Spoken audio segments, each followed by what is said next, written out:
அத்திக்கடவு அவனாசி திட்டம் தொடர்பாக அதிமுக பொதுச் செயலாளர் எடப்பாடி பழனிசாமிக்கு நடைபெற்ற பாராட்டு விழாவில் எம்ஜிஆர், ஜெயலலிதா படங்கள் இல்லாததால் பங்கேற்கவில்லை என அதிமுக முன்னாள் அமைச்சர் செங்கோட்டையன் தெரிவித்திருந்தார்.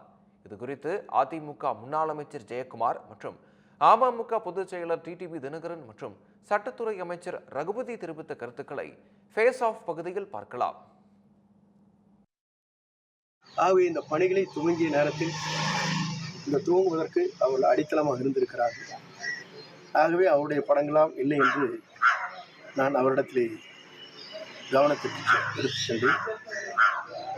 நான் புறக்கணிக்கவில்லை, அங்கே செல்லவில்லையே தவிர இந்த கவனத்திற்கு அந்த அத்திக்கடவு அவனாசி திட்டத்தினுடைய அந்த கூட்டுக்குழுவிற்கு அன்றைய வருகை தருகிற போதே அது அவருடைய கவனத்திற்கு நான் சொல்லியிருக்கிறேன்.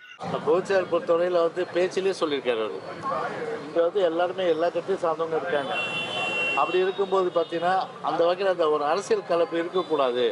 அது முழுக்க முழுக்க ஒரு விவசாயிகளால் ஏற்பாடு செய்யப்பட்ட ஒரு கூட்டமைப்பு, விவசாயிகள் கூட்டமைப்பு ஏற்பாடு செய்த இது அனைத்து அண்ணா திராவிட முன்னேற்ற கழகம் செய்யலை. இந்த நிகழ்ச்சியை பொறுத்தவரை பார்த்தீங்கன்னா முழுக்க விவசாயிகள் கூட்டமைப்பு ஏற்பாடு செஞ்சது. ஏன்னா விவசாயிகள் கூட்டமைப்பு சர்வ கட்சி, எல்லா கட்சியும் அதில் இருக்காங்க. அந்த வகையில் தான் இந்த கருத்தை நான் சொல்ல முடியும். அது எதாக இருந்தாலும் முதல்ல இது கட்சி நிகழ்ச்சி கிடையாது.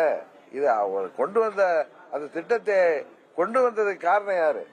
அந்த அவர்களுடைய அம்மாவின் படத்தை போடவில்லை என்பது போடணுங்கிறது பேசிக்கான விஷயம். ஒரு முன்னாள் முதலமைச்சராக இருந்தவங்க அரசியலெல்லாம் தாண்டி அந்த திட்டத்திற்கு அடிக்கல் நாட்டியவர்கள். இன்னும் சொல்ல போனா பழனிசாமி இவரா முதலமைச்சர் அறிவிச்சார் அந்த ஸ்கீமை.